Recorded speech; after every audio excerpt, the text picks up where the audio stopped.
Imaginons qu'à l'instant, à l'instar des conteurs Yolngu d'Australie, nous ayons été convoqués aujourd'hui pour relever ensemble les défis du présent. Imaginons encore que le cercle que nous formerions, si la pandémie ne nous l'interdisait pas, représente et synthétise la somme des rêves de nos ancêtres. Attendons, ou plutôt n'attendons pas, méditons qu'au paroxysme de notre rituel, car c'est un rituel, une lance soit projetée sans que rien ne l'annonce depuis l'en dehors de notre cercle et vienne se ficher en son milieu. Alors nous aurions du seul fait de cet entrechoc de notre présent le plus immédiat contre notre lointain le plus lointain, le signe tangible que nous avons œuvré efficacement à un meilleur entendement de ce qui nous arrive. Comprenne qui voudra. Cette invitation m'est inspirée par ma lecture électrique en cours du dernier ouvrage traduit de l'anthropologue américaine Anna Tsing, Le champignon de la fin du monde, sous-titré « Sur la possibilité de vivre sur les ruines du capitalisme ».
Le virus captivait, il était notre oracle, notre piti. On était maraboutés, seuls et maraboutés. On lisait les tribunes libres qui fleurissaient un peu partout. On s'était enthousiasmé pour l'audace de quelques-unes d'entre elles. On avait un avis sur ce qui se passait. On a zoomé, on a skypé. Certains jours, on se sentait presque requinqué, revigoré, du moins sorti de notre supposée fatigue démocratique. Si on ne croyait pas au jour d'après, on n'y avait pas cru une seule seconde, on n'en parlait pas moins de retrouvailles. On avait aimé l'idée, le mot, des retrouvailles après s'être perdus de vue, mais ne nous étions-nous pas déjà perdus de vue avant cela? Le virus était-il inaugural? Ou bien ne faisait-il que souligner, qu'appuyer, qu'amplifier, que nous rappeler? On avait lu Les Furtifs d'Alain Damasio.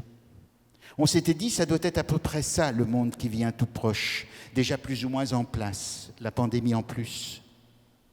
Les États de plus en plus hostiles à nos personnes, à nos corps en mouvement dans l'espace public, regardez autour de vous.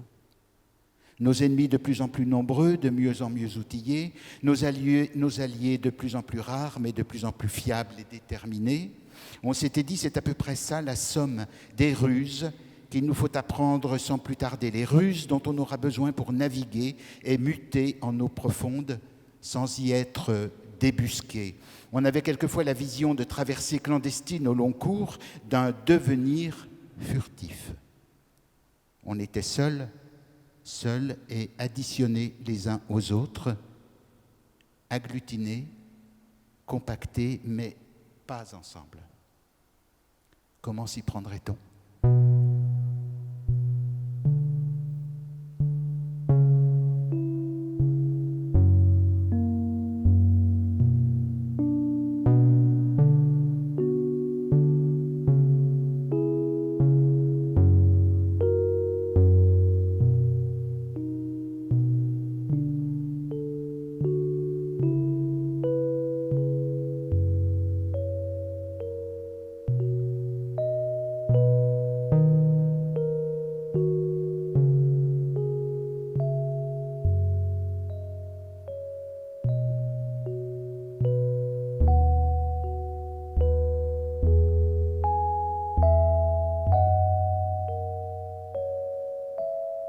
Les vacances d'été approchaient, le goût de l'eau salée, le vent, la lumière, les arbres contre lesquels s'appuyer, l'herbe ou le sable ou un corps nu. Et puis tout se refermait à nouveau, mais autrement, en mode pointilliste, insidieux, au millimètre, au compte-gouttes. Ils s'en trouvaient pour réclamer des tours de vis supplémentaires, comme s'il s'agissait de tours de magie. Ils s'en trouvent toujours assez de ces sortes de gens. Regardez-les faire comme ils s'engouffrent. Ils n'en avaient jamais assez, les confinés insatiables, les confinés intégristes. On comprenait de quoi seraient capables celles et ceux qui n'ont plus rien à gagner parce qu'ils pensent avoir fait leur vie, mais ne veulent pas mourir. Trop de liberté lâchée, jetées à l'eau comme lors d'un naufrage, liberté lâchée, liberté perdue, abandonnée pour rien, c'est toujours la même histoire. On s'est senti piégé, on s'y est habitué, plus ou moins. On y a consenti, plus ou moins. Distinguer le plus, le moins, est devenu à peu près impossible. Je ne connais personne qui y soit parvenu. La ligne de partage tremble et nous gratte à l'intérieur de nous. Un jour, c'est le plus qui l'emporte, le lendemain, le moins. Le plus devient le moins devient le plus. À défaut d'établir une balance convaincante entre les deux, on s'est dit que les vaccins feraient le reste. Qu'en nous débarrassant du virus, ils feraient par surcroît ce que nous étions incapables de faire, ce que nous ne voulions pas faire, ou pensions ne pas avoir à faire, ou avoir été dispensés de le faire. Ils feraient ce que nous n'imaginions même pas pouvoir faire. On leur avait confié au vaccin notre présent, notre devenir, pour ainsi dire une partie de nous-mêmes ou de notre désir. On n'était pas complotistes. On avait détesté hold-up. On s'était engueulé avec celles et ceux qui avaient marché dans l'entourloupe. Il y avait eu des fâcheries, il y avait eu de la tristesse à réaliser le gouffre nous séparant de tel ou tel de nos amis. On voyait bien que le gouffre n'avait pas attendu la pandémie pour creuser nos blessures et que cela continuerait, Covid ou pas. Printemps 2020, printemps 2021, à peine le temps qu'une flèche traverse la courbe du temps, et nous voilà précipités dans un après qui n'en est pas un. Nous ne sommes plus des amateurs, on appelle ça la vie covidienne. Nous y voilà, nous y sommes. Optimistes ou pessimistes, on ne sait pas dire, ce n'est plus la question. Fatigués d'avoir tenu le siège ou de le tenir encore, fourbus sans nous être vraiment battus, sans nous être vraiment battus. Je ne compte pas ici celles et ceux revenus de la réanimation, ni les vieilles et les vieux partis sans avoir été consolés. Comment avons-nous laissé faire ça? Un nez perdu, un nez volé? Le sexe, par exemple, le sexe, l'amour, pour ne parler que de ces deux-là. Le sexe et l'amour ensemble ou séparément. Qu'avons-nous eu? Qu'avons-nous fait? Qu'avons-nous perdu que nous ne retrouverons pas? Certains disent en trépignant comme des cabris qu'au-delà viendront des années folles. Ne le sont-elles pas déjà? Plus près de nous, mieux que cela, infiniment mieux, les joies que nous avons, car nous en avons, les joies que nous pouvons, car nous les pouvons, il faut en faire le compte.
En sortir comme s'il existait le verbe en sortir.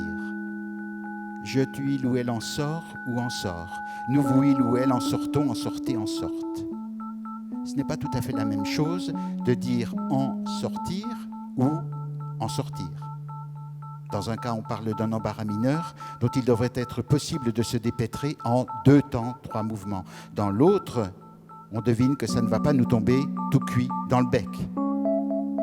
Navigation en eau profonde, ai-je dit plus haut. Navigation, danger, des bateaux, des pirates, des gouffres, des tempêtes, des morts, des rescapés, il y a d'encore. En sortir ne va pas de soi. En sortir désigne un changement radical de notre position face au virus. Le verbe « désidérer » non plus ne va pas de soi. Désidérer ou plutôt se décidérer. Un peu comme se désenvoûter ou comme se reconsidérer ou encore redésirer. Ne plus être sidéré est le contraire de ne plus être désiré. Écoutez comment les sons butent et frottent les uns contre les autres. C'est l'indice que nous touchons la zone sensible. Tout l'art consiste justement à bien les prononcer, les mots, à bien les entendre. D'abord voir clair, me disait il y a quelques années, celui que j'appelais alors mon clown éblouissant, auquel je dois de m'avoir arraché à un désastre personnel majeur. Le clown éblouissant savait de quoi il parlait. D'abord voir clair signifie décider d'une manière ou d'une autre de ne plus être sous l'empire ou l'emprise de la sidération, quel que soit le nom que porte la sidération, quelle que soit la chose à laquelle elle se rapporte. Ne plus l'accepter, dire non, dire que c'est assez, changer la direction de notre regard, ne plus regarder la même chose, pivoter, au besoin, inventer des mots nouveaux pour le dire. Je ne dis pas nous réinventer comme le cabotinent les maîtres du monde et leurs porte-voix. Je dis inventer des mots nouveaux qui ont un corps charpenté et qui sont une assise pour poser une position, donc une pensée libre. Apprendre à dire que le temps est venu d'en sortir, justement, d'en guérir. Depuis 1 an et plus, beaucoup de gens, y compris parmi les plus sensés, passent leur temps à répéter la même chose. Statistiques, angoisses, déclarations publiques, dénégations, reprises de propos de plateaux télévisés, rumeurs, fake news, yaka faucon. Répéter n'est pas penser. Répéter est le contraire de penser. Répéter est le contraire de travailler. Pour garder l'esprit sain dans la vie covidienne, il n'y a rien d'autre à faire que nous mettre en atelier de nous-mêmes et des difficultés de ce temps. Nous mettre en atelier de ce qui nous entoure, c'est-à-dire nous mettre, nous, vous, moi, tous les autres, au travail de quelque chose, donc en atelier.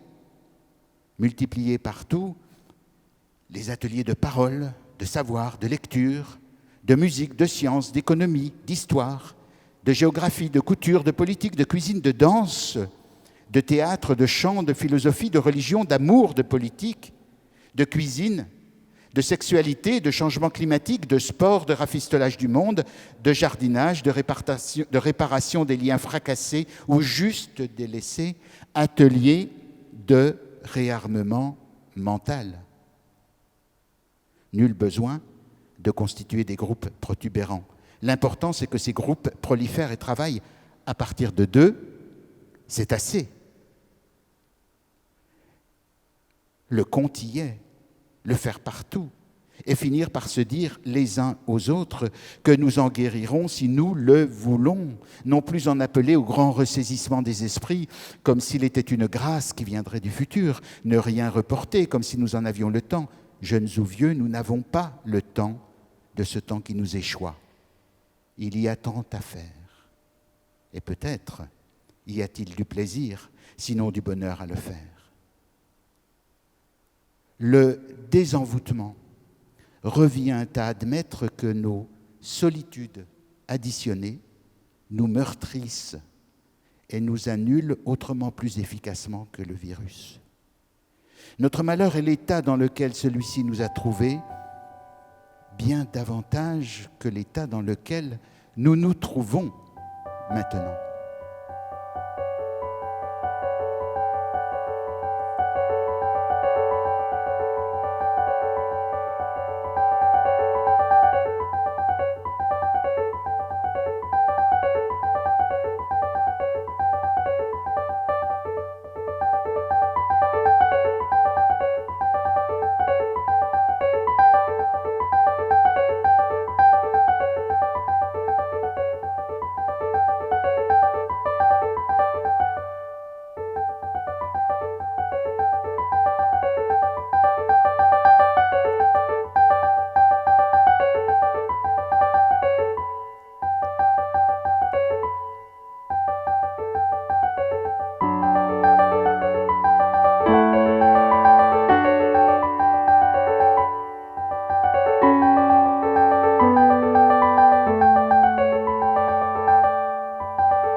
Printemps 2020, printemps 2021, le monde entier est en colère.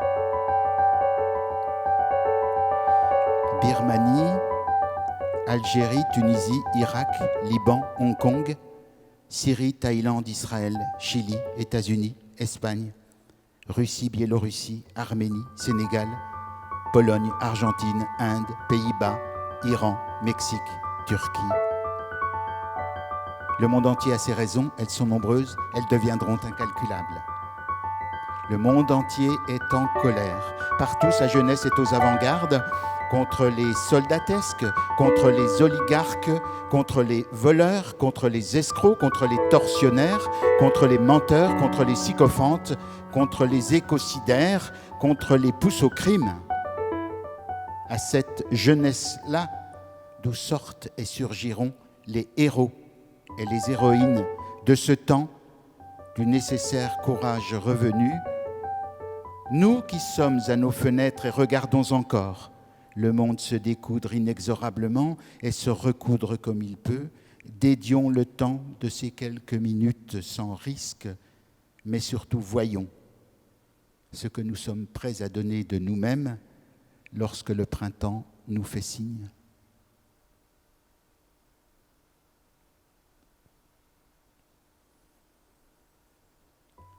On la critique, on la maudit, on lui met tous nos malheurs sur le dos, mais à bien y regarder, la pandémie présente quelques avantages. Celui, par exemple, qui n'est pas le moindre, celui-ci, par exemple, qui n'est pas le moindre, parler tout seul, se parler à soi-même, ou encore parler à ses objets domestiques. Faites un sondage autour de vous, vous serez surpris du nombre de gens soulagés de vous confier sans rougir, sinon avec enthousiasme, qu'ils ont découvert ou redécouvert ces derniers mois le plaisir de se parler à eux-mêmes, soit parce qu'ils ont traversé la pandémie sans partenaire établi, soit parce qu'ils se sont lassés de parler à quelqu'un qui ne les a jamais vraiment écoutés et qu'ils en ont pris acte, soit parce qu'ils estiment que leurs pensées, somme toute, leur appartiennent et qu'ils en sont les meilleurs dépositaires.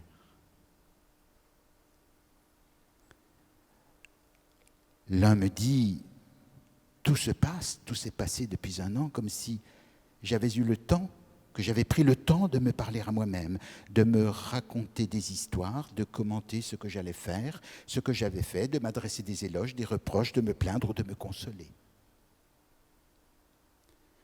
Revenant sur son propos, je me dis que nous ne sommes pas les seuls embarqués dans cette affaire, qu'il faut aussi compter avec les objets domestiques. Ustensiles de cuisine, objets décoratifs, petits matériels électroménagers, aspirateurs, ordinateurs, téléphones. Tout un monde à côté duquel nous passions négligemment durant le temps d'avant et dont nous avons découvert ces derniers mois l'inlassable patience, l'inaltérable discrétion, l'absolue loyauté. Là-dessus, une camarade de confinement auprès de laquelle je m'ouvrais de cette matière, sans chercher à la solliciter plus que ça, s'engouffra dans la brèche pour ne plus la lâcher. Je l'entends encore affirmer. Ce qu'on dit à une serviette de table n'est pas ce qu'on murmure à un livre qu'on vient de terminer. Des légumes se laissent plus aisément ranger dans le bas du réfrigérateur si on les y encourage de la voix avec des mots appropriés. Il se passe la même chose avec un verre ou une assiette. Ils se cassent moins fréquemment après qu'on leur ait demandé d'y mettre un peu du leur. Il suffit d'avoir les mots pour le dire. Des mots, elle n'en manquait pas, elle était intarissable. Pour ma part, et plus sobrement, j'ai noté qu'il y a ce que je dis en marchant, qu'il y a ce que je dis en courant, qu'il y a ce que je dis en faisant mes courses et ce que je dis le matin face à la théière et à mes tartines. Et je vois bien que ce n'est pas du tout la même chose. J'ai observé que ce que je dis à moi-même n'est pas toujours ce que j'espère ou ce que j'aurais voulu entendre de ma bouche. Je me surprends quelquefois à me décevoir tant mes propos soliloqueux me paraissent bas de plafond, désavantageux, mesquins, misérables. Par chance, je suis le seul à m'écouter puisque je suis le seul à parler. Ces diverses observations d'inégal intérêt me conduisent à poser une hypothèse. Il ne faut pas exclure que les vies solitaires se multipliant un peu partout de par le monde, et pas moins à la campagne que dans les villes, nos États, toujours soucieux de notre confort, qui se seront préalablement et naturellement assurés de ne rien perdre de ce que nous nous disons à nous-mêmes, en viennent un jour à doter nos objets familiers de droits spécifiques, comme en ont les animaux de compagnie, au titre justement de ce compagnonnage qu'ils assurent auprès de nous sans jamais demander un retour. Un autre de mes amis, très averti de ces questions, ajoute « ni se plaindre ». Mais là, je réponds « stop ». C'est prêter aux objets domestiques davantage qu'ils ne peuvent.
Ruines réalisées ou ruines en chantier, ruines industrielles ou mentales, catastrophe climatique à venir ou déjà là de la catastrophe.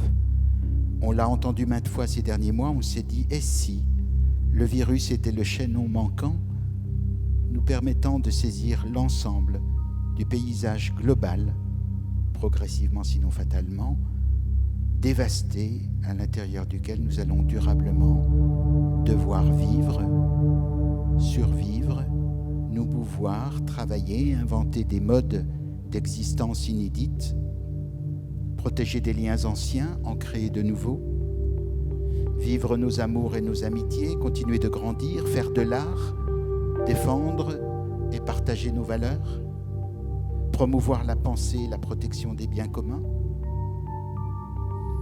faire avec ce qui est réparable et ce qui ne l'est pas, faire avec ce qui repousse et ce qui ne repoussera pas, faire avec ce qui avait disparu, qu'on avait oublié et qui émerge à nouveau.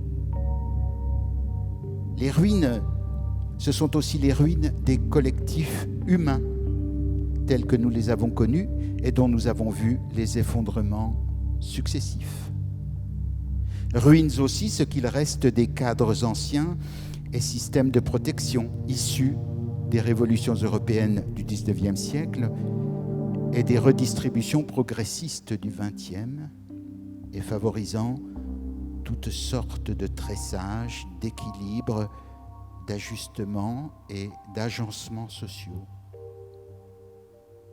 Ruinent encore certains des grands cadres idéologiques désignant des buts à atteindre et au-delà des horizons d'espérance.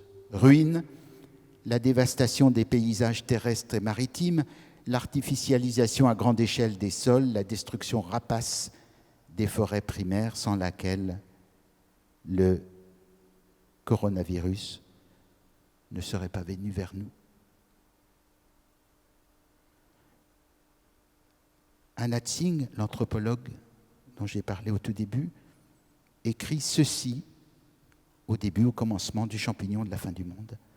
Un livre habité par l'un des champignons les plus excitants qui soit pour la compréhension du monde d'aujourd'hui, le matsutake, champignon roi de la culture de la gastronomie japonaise, appelé communément le champignon de la fin du monde parce qu'il ne prospère jamais mieux que dans les sols dévastés.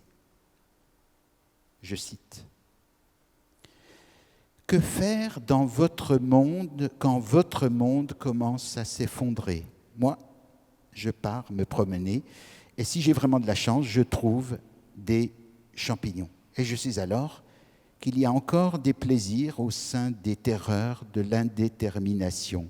Les terreurs, évidemment, sont proéminentes. Le climat du monde est détraqué, les progrès industriels a prouvé qu'il était bien plus mortel pour la vie sur Terre que tout ce qu'on pouvait imaginer il y a encore un siècle. L'économie n'est désormais plus une source de croissance ou d'optimisme. N'importe quel emploi peut disparaître avec la prochaine crise économique. Elle poursuit. Je n'ai aucun garde-fou, pas d'histoire qui dise où le monde va et pourquoi. La précarité a pu un temps sembler être le destin des moins privilégiés.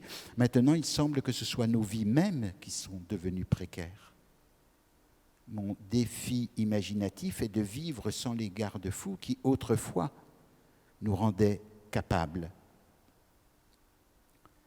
de savoir collectivement où nous étions en train d'aller. Les matsutake peuvent nous obliger à faire preuve d'une curiosité qui me semble être la première condition d'une survie collaborative dans des temps précaires. » Fin de citation. Après avoir rappelé que le matsutake est la première créature vivante apparue en automne 1945 sur le site désolé d'Hiroshima, Anat Singh poursuit. La rapidité avec laquelle les matsutake émergent dans des paysages ravagés nous permet d'explorer les ruines qui sont devenues notre maison commune. Fin de citation. Alors, pour ce faire, et sans attendre le coup de gong de la fin du capitalisme, Anat Singh mobilise une palette d'approches ou d'outils parfaitement adaptés à la vie covidienne. Elle n'a pas de réponse tranchée aux questions qu'elle soulève ou rencontre, elle réfute la binarité, elle agrège des bouts de choses, farfouille dans les bas-côtés, débusque des enchevêtrements, observe et décrit minutieusement ce qui se passe sans jamais le surinterpréter, elle se mêle aux cueilleurs de champignons, reconstitue leur trajectoire de vie, comment ils sont arrivés là, où étaient-ils avant, par quoi sont-ils passés. Elle le fait avec le même soin qu'elle analyse dans leurs moindres détails et incidences les transformations du marché de ce champignon hors de prix.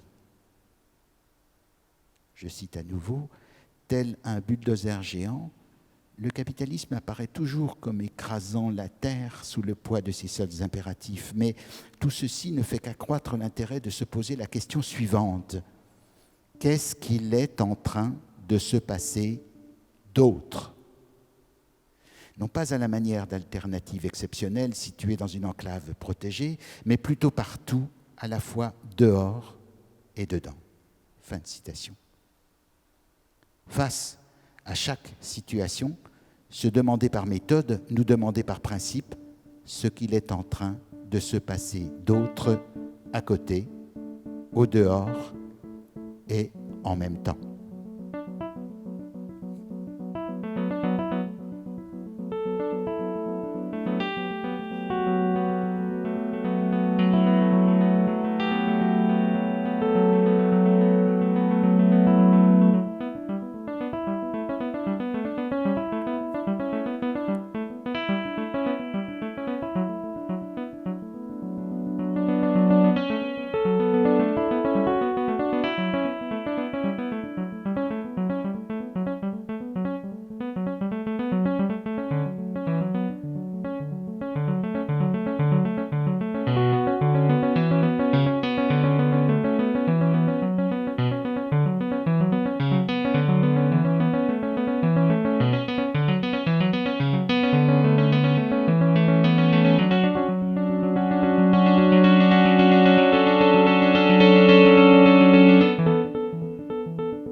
Face à nous, la muraille.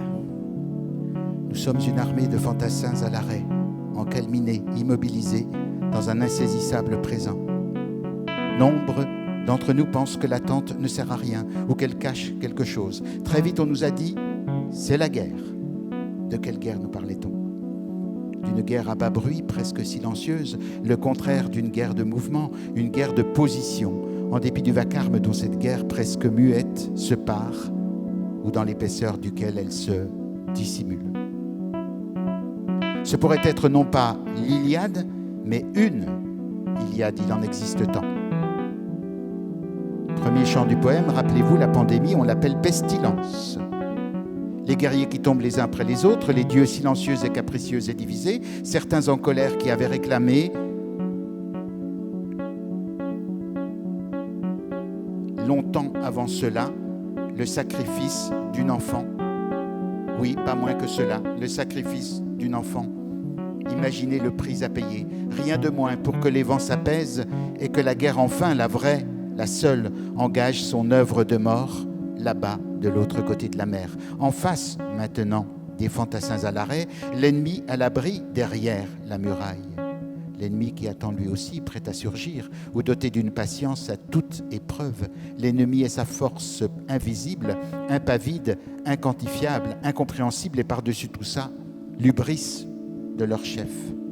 L'hubris de nos chefs, l'hubris de la plupart des maîtres du monde. A-t-on jamais vu tant de rois souverains, de maîtres du monde absolus, nus, fanfaronnés, gesticuler ou vociférer sur les parois digitales. La guerre, leur guerre ou la nôtre, comme dans les jours les plus anciens de l'histoire humaine la plus reculée, le métier qu'ils ont appris de nous faire croire pèse la moitié au moins de leur couronne.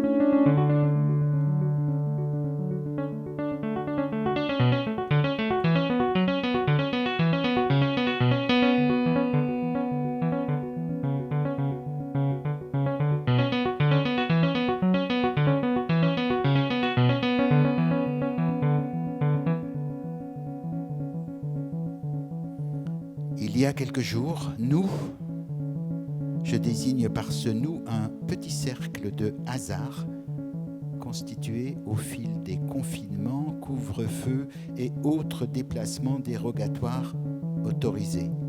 Nous, donc, avons créé une sorte de regroupement spontané que j'appellerais atelier éphémère ou académie provisoire des liens humains. Chacun d'entre nous ayant constaté pour sa part toutes sortes de transformations survenues à l'intérieur de son propre réseau, comme on dit de nos jours, au fil de l'année écoulée. Je ne veux pas ici trahir le secret dont nous avons souhaité entourer nos délibérations, d'autant que nous n'en sommes qu'au commencement d'un probable grand déballage de nos cartographies intimes. Je m'en tiendrai seulement à quelques généralités ressenties, premières impressions, hypothèses de travail. Ainsi, l'un d'entre nous, le plus sentimental, nous a d'emblée expliqué, je le cite, « Nos liens ne sont plus les mêmes. J'ai perdu, je continue de perdre des amis chers, et je ne les ai pas perdus ni de les perds parce qu'ils sont morts, je les ai perdus de vue, de peau, de cœur. Il n'y a pas eu de fâcherie, pas de querelle, pas même de malentendu, c'est comme une fuite incontrôlable, immaîtrisable à l'intérieur d'une tuyauterie relationnelle complexe. Pardonnez cette image triviale, mais je n'en ai pas d'autre. Je veux parler ici de tout ce qui se rattache à moi ou ce à quoi je me rattache de mille façons et qui me semble s'être dispersé aux quatre vents. Définitivement ou pas, ça, je ne saurais pas vous le dire. Si l'image de la tuyauterie nous a d'abord déconcertés, nous sommes tous et toutes convenus qu'il y avait du vrai dans ce que disait notre partenaire éphémère. Plus grande fut nos surprises d'entendre la dernière entrée dans notre petite académie nous expliquer comment elle avait tranché la question des liens dans le vif. Moi, nous dit-elle, c'est tout le contraire. En quelques mois, j'ai mis dehors à peu près tout le monde. Mari, amant, amis, famille, collègues, voisins. Je me suis dit que la crise sanitaire était l'occasion ou jamais de faire place nette, de remettre les compteurs à zéro, que ça ne se représenterait pas de sitôt. Et depuis que ce ménage a été fait, je me sens délivrée. Délivrée. Certes, pas plus heureuse de vivre, mais délivrée. Interdiction nous étant faite de contredire les propos de quiconque sans les avoir méticuleusement analysés et assimilés, personne n'a réagi sur l'instant en dépit des raisons qu'il avait de le faire sans attendre. Me revient cet autre avis émis par une autre de nos jeunes académiciennes, la plus jeune du groupe, une intellectuelle brillante, une inquiète. Je ne sais pas pour vous, mais pour moi, je l'observe de plus en plus fréquemment. Ce qui éloigne ou sépare, c'est l'écart de conscience, de plus en plus manifeste entre nous et les autres concernant les enjeux de cette pandémie politique, anthropologique, socio-artistique. Aussi longtemps qu'on ressasse les désagréments ou les dégâts occasionnés par le virus, aussi longtemps qu'on supporte de les entendre répéter à longueur de journée, tout va bien. Mais à partir du moment où l'on veut ouvrir et élargir la discussion, apporter d'autres éléments, on sent de la réticence, quand ce n'est pas de l'hostilité. Ils sont nombreux, de plus en plus nombreux, ceux et celles qui se refusent à toute vraie discussion, comme s'ils avaient peur. Peur de quoi ? Je ne sais pas, je ne vois absolument pas d'où peut venir cette peur. Vous avez une idée, vous ? Oui, nous avions une idée, évidemment, mais nous ne voulions pas aller trop vite en besogne, soucieux de ne pas brûler nos cartouches les plus prometteuses d'un coup, d'un seul, alors que nous en étions encore au début de notre Académie des liens.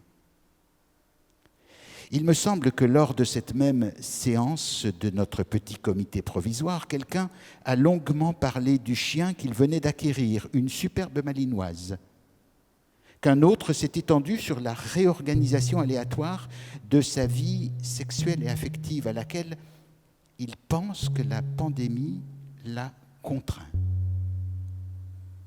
À quoi son voisin de table, un certain Wilfried B., lui a répondu avec un sourire désarmant de bienveillance : « S'il y a quelque chose de certain, c'est que la certitude se trompe. » Tout cela non pas pour vous donner une idée d'un panorama renversé, devenu chaotique, ou vous balancer une théorie fumeuse, une de plus, mais simplement pour vous faire toucher du doigt concrètement l'intérêt qu'il pourrait y avoir à multiplier ces regroupements de circonstances que j'évoquais plus haut et dont la tâche principale pourrait être de se concentrer sur ce qui est en train de se passer d'autre ou de se saisir, de nous saisir de tous les objets de pensée qui nous concernent étroitement et pourrait nous aider à nous désensorceler.